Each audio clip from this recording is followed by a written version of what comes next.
गणेश जी की कथा। एक भाई बहन थे। बहन का नियम था कि भाई का मुंह देखकर ही खाना खाती थी।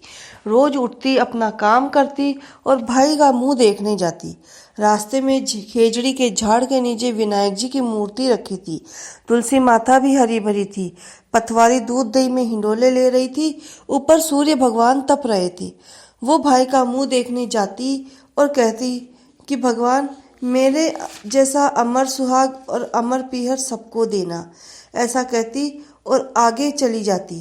रास्ते में झाड़ थे जिसके कांटे उसके पैर में चुभते। घर गई और भाई का मुंह देखा, फिर बैठ गई। भाभी ने पूछा, बाई जी पैरों में क्या हुआ? तो ननद बोली, रास्ते में झाड़ के कांटे चुभ गए। ऐसा कहकर वो वापस अपने घर को आ गई। भाभी अपने पति से कहने लगी, रास्ता साफ करवाओ, आपकी बहन के पैर में कांटा चुभता है। भाई ने कुल्हाड़ी लेके रास्ता साफ कर दिया। सारे झाड़ झांगड़ तोड़ दिए, जिसमें गणेश जी और पतवारी माता का स्थान भी हटा दिया। यह देख भगवान रुष्ट हो गए और उसे वहीं सोता रख दिया। जब वह घर नहीं आया तो पत्नी रोने लगी। लोग उसके शरीर को जलाने के लिए ले जाने लगे। तब पत्नी बोली, रुक जाओ, मेरी ननद अभी आएगी। वह भाई का मुंह देखे बिना खाना नहीं खाती, यह उसका नियम है। लोग बोले कि आज मुंह देख लेगी, कल कैसे देख पाएगी? पर कुछ बुजुर्ग लोगों के कहने पर थोड़ी देर और ठहर गए। बहन रोज की तरह मुंह देखने निकली तो उसने देखा कि सारा रास्ता साफ किया हुआ है। फिर वह आगे चली तो आगे देखा कि भगवान विनायक जी का और तुलसी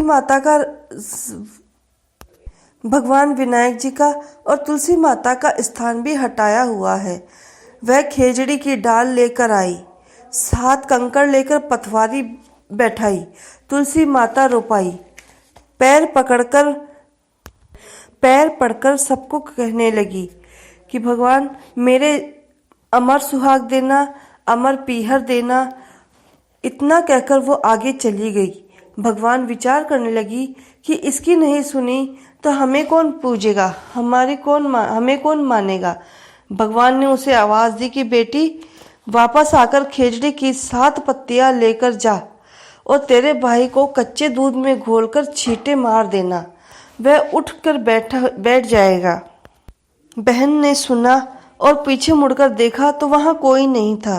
पर उसने सोचा कि जैसा सुना है वैसा कर लेती हूँ, मेरा क्या जाता है।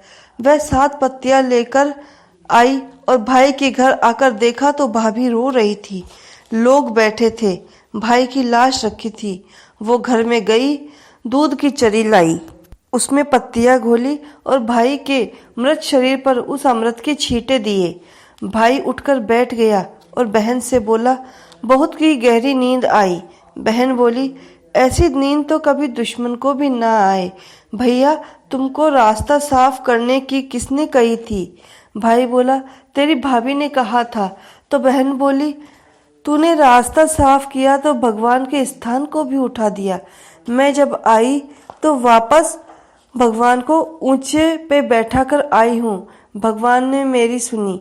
हे प्रभु, जैसे उस लड़की की सहायता करी वैसे सबकी करना। जैसे उसको अमर सुहाग और अमर पीहर दिया वैसा सबको देना।